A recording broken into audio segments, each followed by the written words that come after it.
Donc voilà un petit peu à La Réunion les bioagresseurs qu'on a sur manguier sur les différentes parties de l'arbre, donc les parties végétatives, les inflorescences et les fruits. Donc on a déjà des bioagresseurs qui sont spécifiques à un type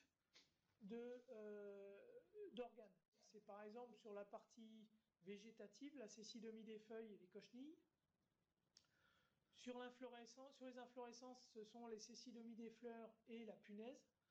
Donc ça, ce sont des ravageurs extrêmement importants parce qu'ils sont capables de griller complètement la floraison d'un manguier en quelques jours.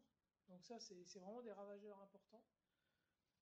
Et sur les fruits mûrs, c'est les mouches des fruits qui nous posent énormément de problèmes. On a 3 espèces de mouches des fruits ici à La Réunion.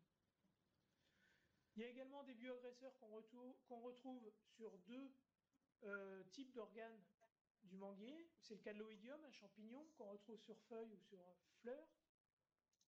C'est le cas des thrips, que l'on retrouve sur les inflorescences ou sur les jeunes fruits. Enfin, il y a des maladies qui, elles, font pas dans la dentelle, qu'on retrouve un peu partout.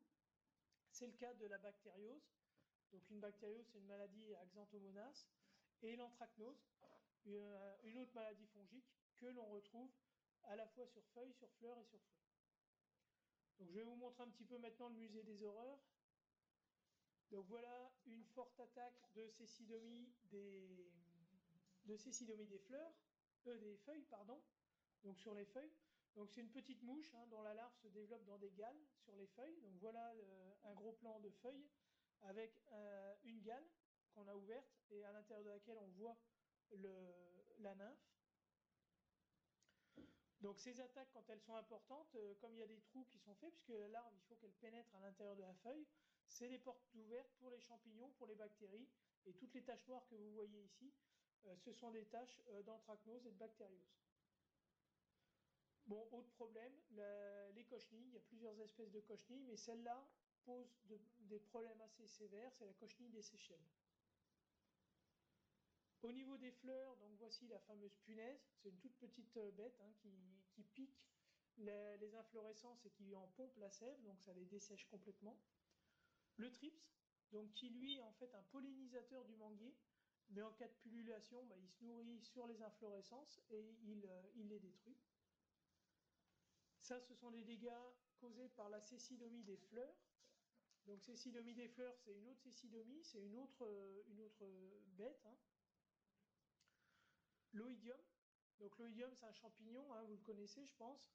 C'est tout le développement gris qu'on voit un petit peu ici, c'est le mycélium qui se développe sur l'inflorescence et qui la dessèche.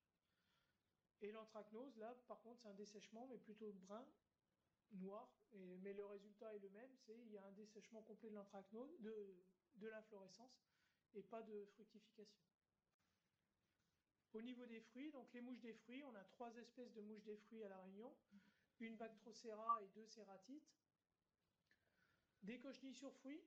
Donc les cochenilles sur fruits, c'est surtout des problèmes visuels, puisque le fruit n'est pas du tout atteint en dessous de l'épiderme. Des taches d'anthracnose sur fruits, donc ces taches noires qui gênent quand même beaucoup la commercialisation et qui accélèrent le mûrissement et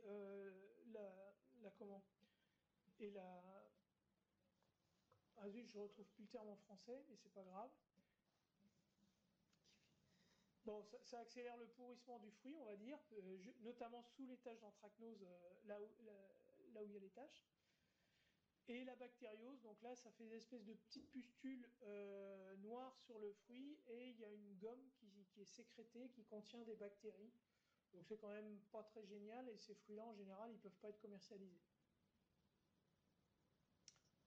Voilà, bon, aussi quand même pour signaler, c'est que les mouches des fruits, mais aussi la bactériose, je crois, ce sont des organismes de quarantaine, ce qui fait que pour l'exportation, ça nous pose un certain nombre de problèmes. Donc c'est des aspects économiques, c'est des problèmes économiques au niveau local, parce que bien sûr, des mangues avec des vers, des asticots de mouches des fruits dedans, c'est quand même pas génial, mais au niveau export, c'est quand même, ça pose également un certain nombre de soucis.